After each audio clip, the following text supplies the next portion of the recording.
Salut, je suis heureux aujourd'hui de vous parler de Dieu via le psaume 50. Dans mon exposé, je vais vous dire que Dieu se mêle de nos affaires. Je vais vous dire que ce n'est pas le hasard qui mène le monde. Je vais vous dire que tout ce qui arrive sur la planète arrive selon la volonté permissive ou selon la volonté absolue de Dieu. D'ailleurs, le prophète Amos a dit en Amos 3, verset 6, « Arrive-t-il un malheur dans une ville sans que l'Éternel en soit l'auteur ?» Et Jérémie de ce côté a dit en Lamentation 3, verset 37, « Qui dira qu'une chose arrive sans que le Seigneur l'ait ordonné ?»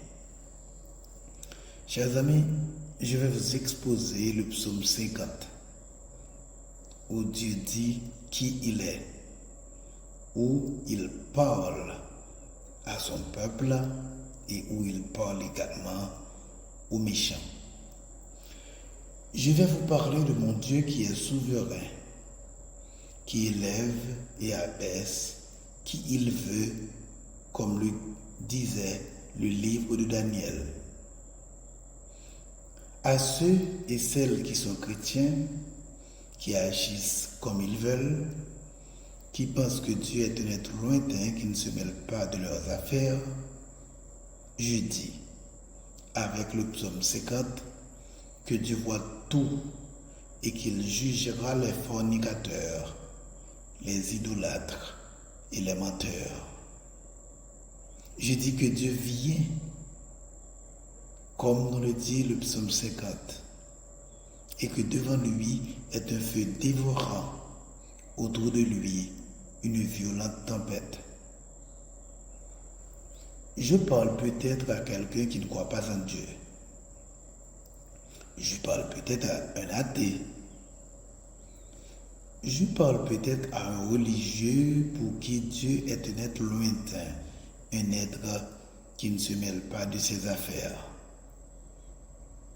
Si vous êtes athée, agnostique, déiste, mon exposé est préparé spécialement pour vous. À tous mes amis, je dis, n'oublie pas de vous abonner à ma chaîne pour être au courant de mes prochains exposés. Si vous voulez que d'autres personnes soient au courant de cet exposé, s'il vous plaît, cliquez sur aimer. Bonne audition à vous tous et à vous toutes.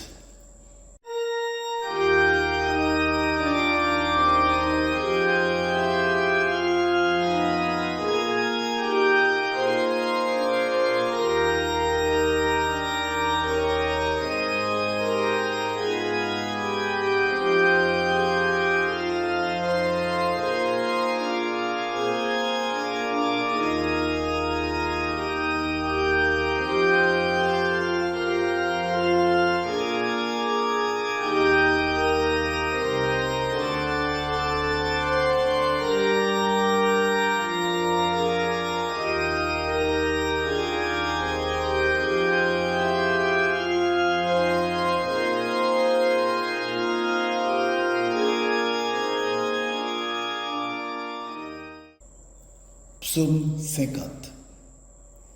Dieu se mêle de nos affaires. De nombreuses personnes déclarent que Dieu n'existe pas et qu'il est une invention de l'homme.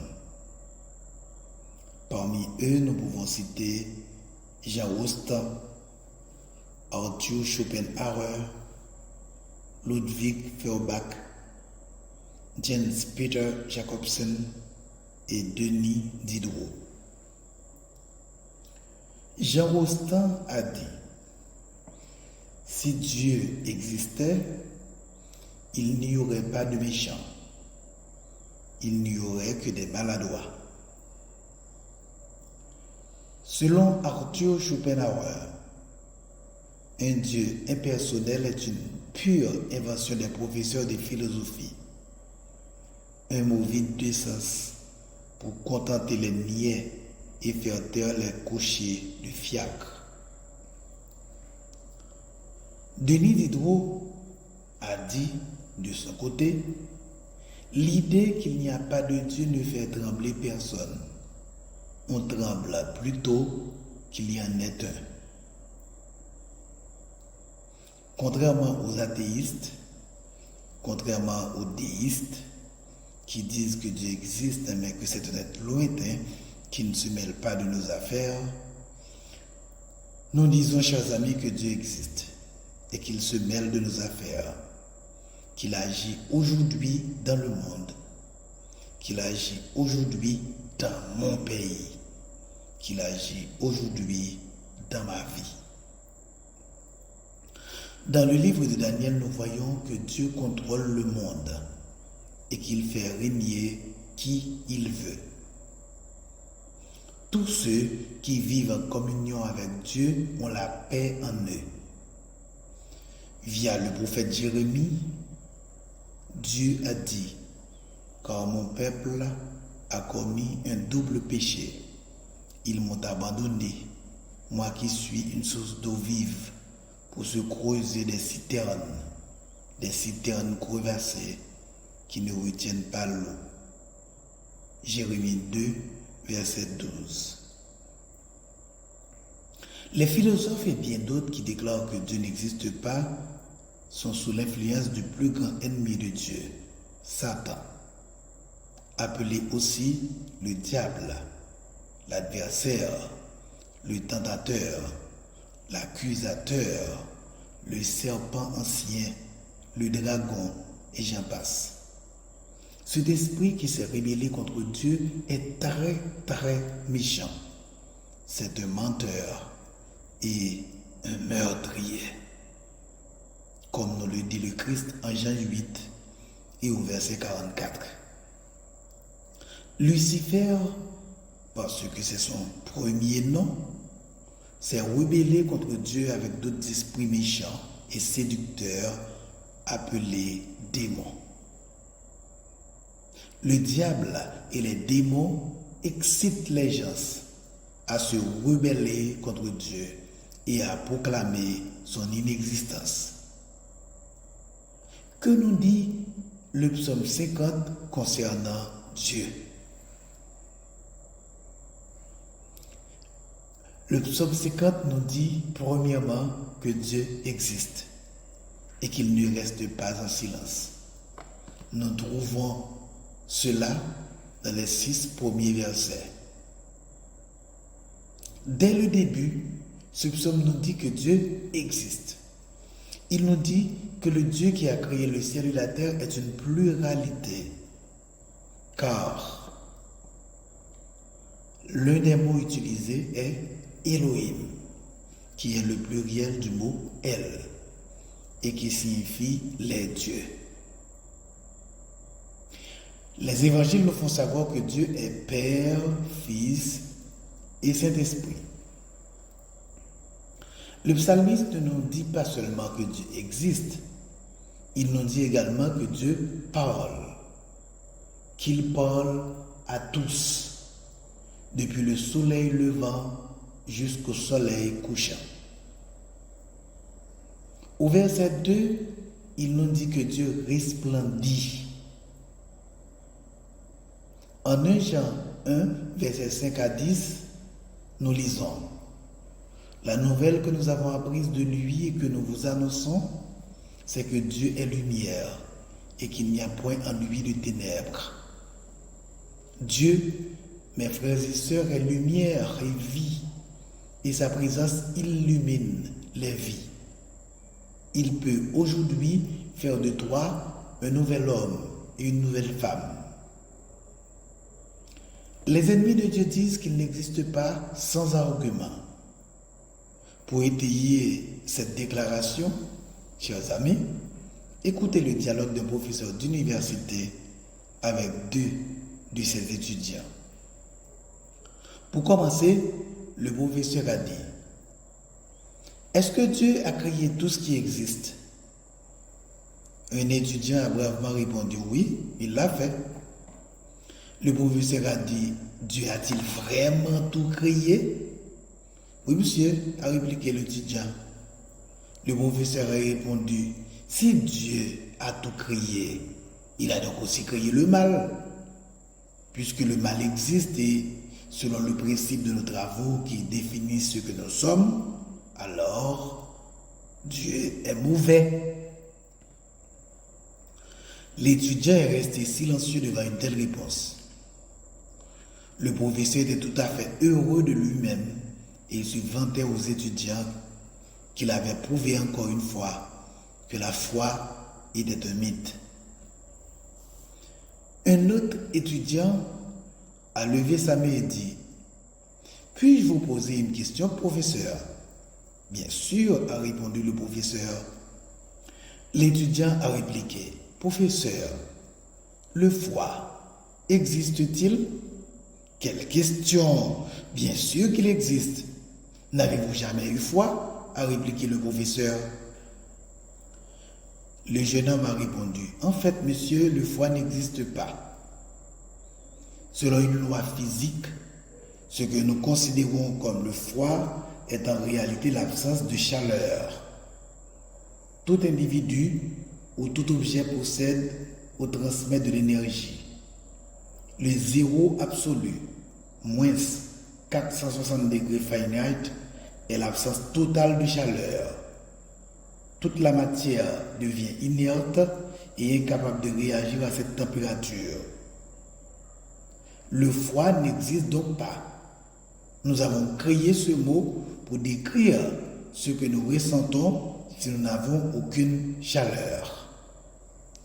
L'étudiant a continué. « Professeur, l'obscurité existe-t-elle » Le professeur a répondu « Bien sûr qu'elle existe. » L'étudiant a répondu « Vous avez encore tort, monsieur. L'obscurité n'existe pas non plus. L'obscurité est en réalité l'absence de lumière. Nous pouvons étudier la lumière, mais pas l'obscurité. En fait, nous pouvons utiliser le prisme de Newton pour fragmenter la lumière blanche en plusieurs couleurs et étudier les diverses longueurs d'onde de chaque couleur. Vous ne pouvez pas mesurer l'obscurité. Un simple rayon de lumière peut faire irruption dans un monde d'obscurité et l'illuminer. Comment pouvez-vous définir l'espace qu'occupe l'obscurité? Vous mesurez la quantité de lumière présente, n'est-ce pas vrai? L'obscurité est un terme utilisé par l'homme pour décrire ce qui arrive quand il n'y a pas de lumière. Finalement, le jeune homme a demandé au professeur « Monsieur, le mal existe-t-il » Maintenant incertain, le professeur a répondu « Bien sûr, comme je l'ai déjà dit, nous le voyons chaque jour dans les exemples de l'inhumanité de l'homme envers l'homme, dans la multitude des prismes et des violences partout dans le monde. Ces manifestations ne sont rien d'autre que du mal. » L'étudiant a répondu « Le mal n'existe pas, monsieur. Ou du moins, il n'existe pas de lui-même. Le mal est simplement l'absence de Dieu en soi. Il est comme l'obscurité et l'effroi. Un mot que l'homme a créé pour décrire l'absence de Dieu en soi. Dieu n'a pas créé le mal. Le mal n'est pas comme la foi ou l'amour qui existent, tout comme la lumière ou la chaleur. Le mal est le résultat de ce qui arrive quand l'homme n'a pas l'amour de Dieu dans son cœur.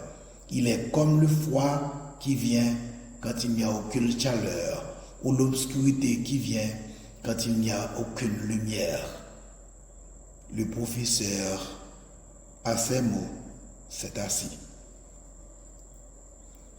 Dieu existe, mes frères et sœurs. Dieu existe, chers amis. Dieu ne reste pas en silence. Dieu parle. Il se mêle de nos affaires. Rien n'arrive dans le monde hors de la volonté absolue ou permissive de Dieu.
7 à 15, le psaume 50 nous dit que Dieu parle à son peuple.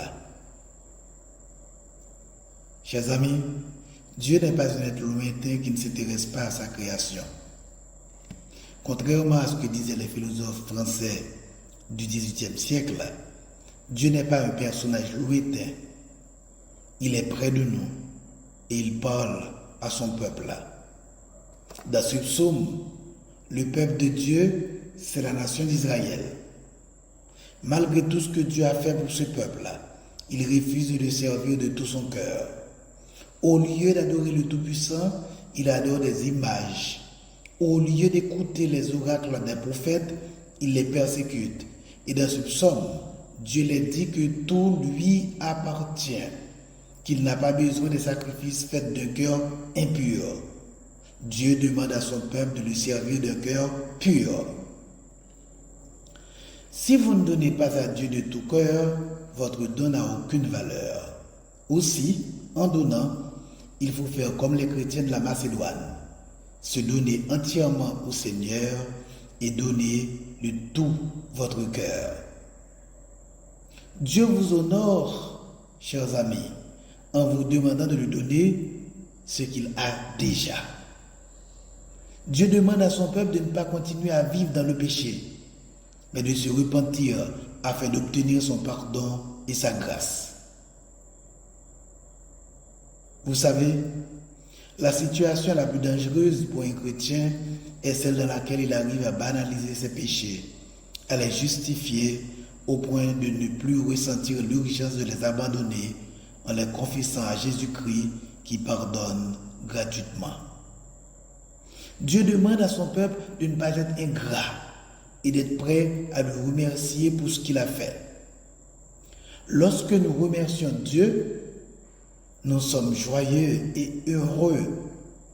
Plus nous remercions Dieu, plus les choses que nous possédons seront visibles.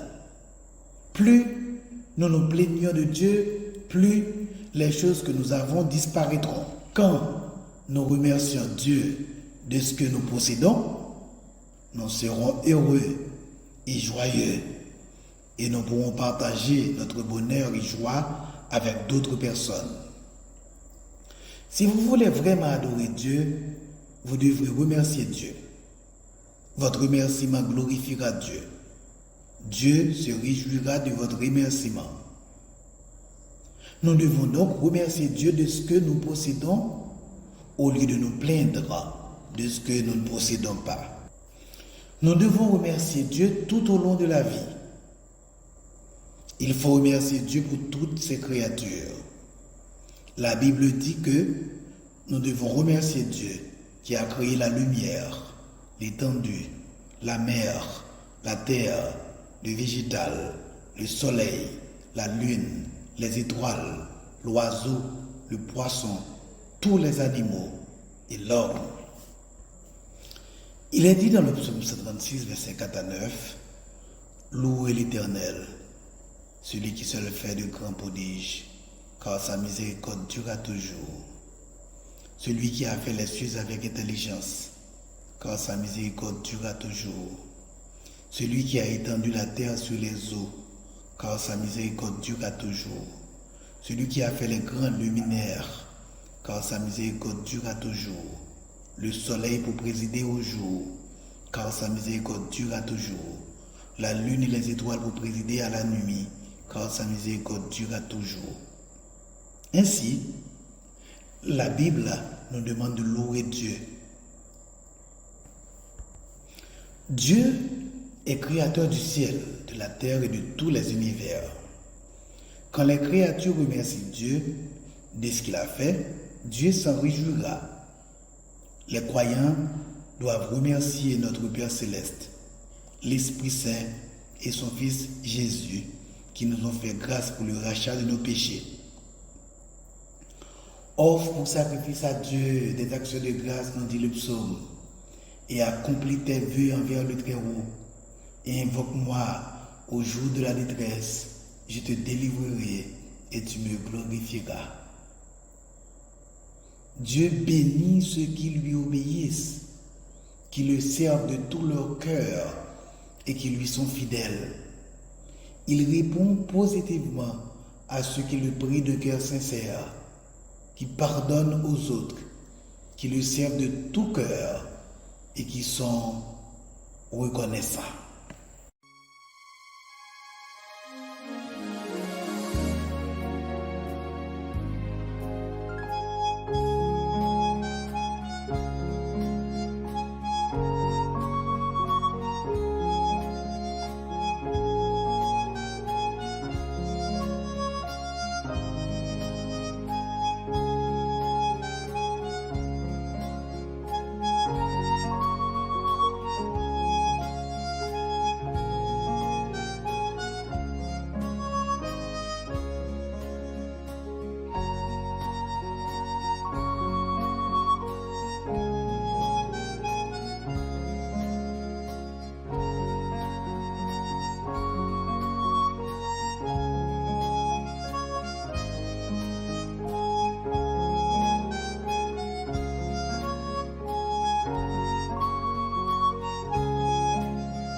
Dans les versets 16 à 23 du psaume 50, le psalmiste nous dit que Dieu parle aux méchants.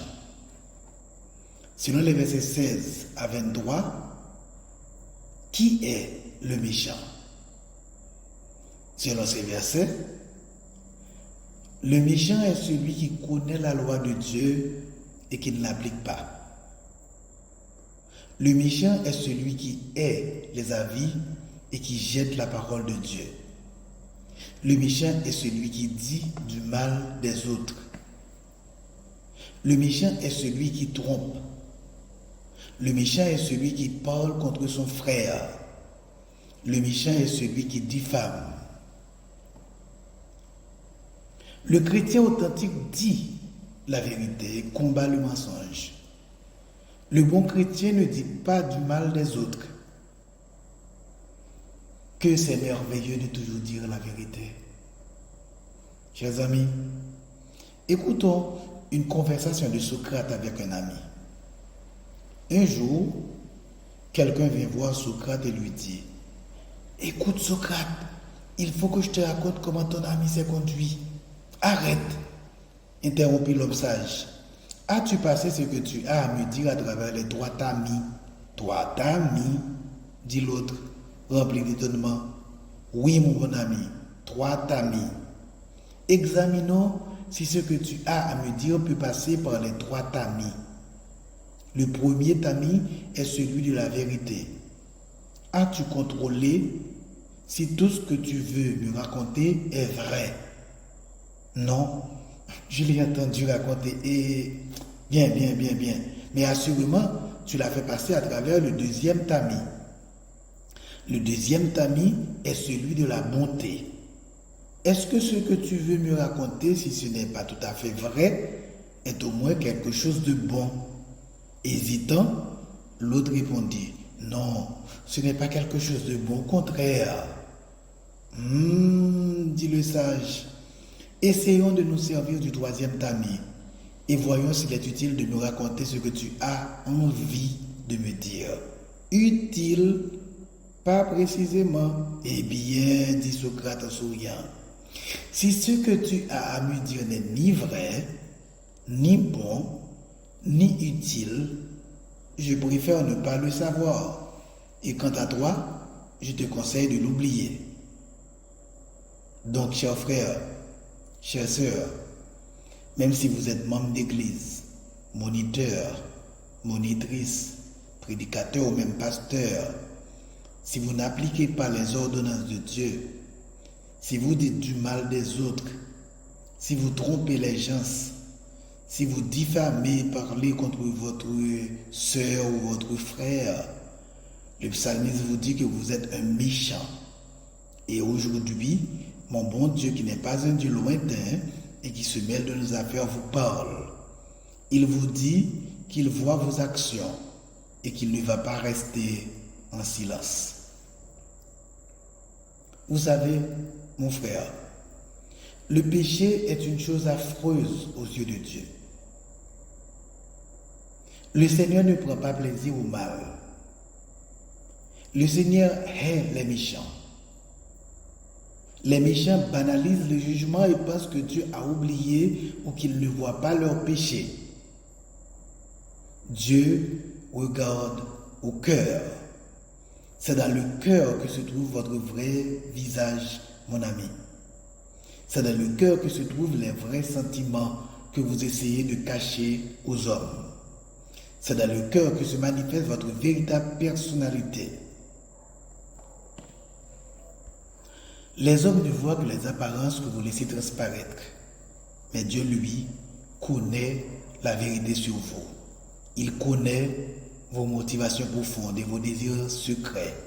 Il sait que vous êtes au nom méchant. Si vous êtes un méchant, Dieu vous conseille de vous repentir, car sinon, il exercera ses jugements contre vous. Dans ce psaume, il dit, « Prenez-y donc garde, vous qui oubliez Dieu, de peur que je ne déchire sans que personne ne peut délivrer. » Vous savez, ma sœur, ce que Dieu désire, ce n'est pas que le méchant meure, comme nous le dit Ézéchiel 33, verset 11.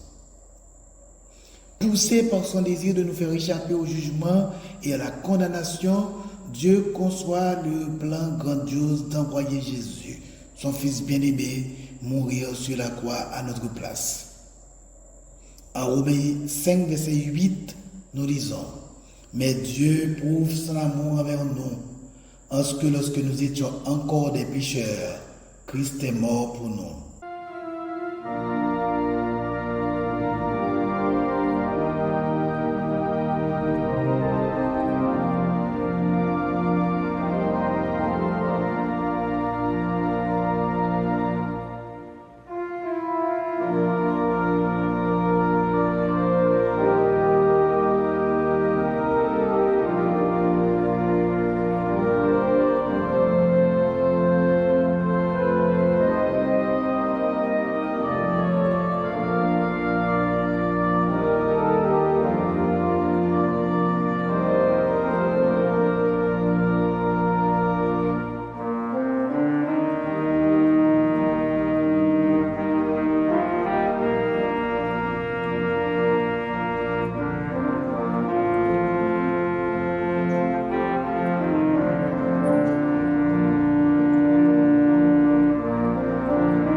Sachez-le, mon frère, ma sœur, mon ami, Dieu existe. Dieu parle à son peuple et Dieu parle aux méchants. Obéissez-vous aux paroles du bon Dieu? Est-ce que vous vous comportez comme son enfant? Ou désobéissez-vous à ses commandements? Est-ce que vous vous comportez comme un méchant ou un ennemi de Dieu? À ceux qui lui obéissent, Dieu dit, « Invoque-moi au jour de la détresse, je te délivrerai et tu me glorifieras. » Mais aux méchants, à ceux qui ont leur part avec les adultères et les voleurs, à ceux qui livrent leur bouche au mal, qui diffament, Dieu dit, « Je vais vous reprendre et tout mettre sous vos yeux. » Dans ce psaume, il est dit que devant Dieu est un feu dévorant, autour de lui une violente tempête. Je vous prie, mon frère, ma sœur, mon ami, de vous incliner devant ce Dieu juste qui juge nos actes mauvais, mais qui est également un Dieu d'amour, qui veut vous libérer de vos péchés, de vos problèmes, de vos souffrances et de vos peurs. Dans son amour, Dieu nous a donné son Fils. Dans ce psaume, au verset 22, Dieu nous dit, « Prenez-y donc garde, vous qui oubliez Dieu, de peur que je ne déchire sans que personne ne peut délivrer. » Que celui qui a des oreilles pour entendre, entende. Que mon bon et grand Dieu vous bénisse.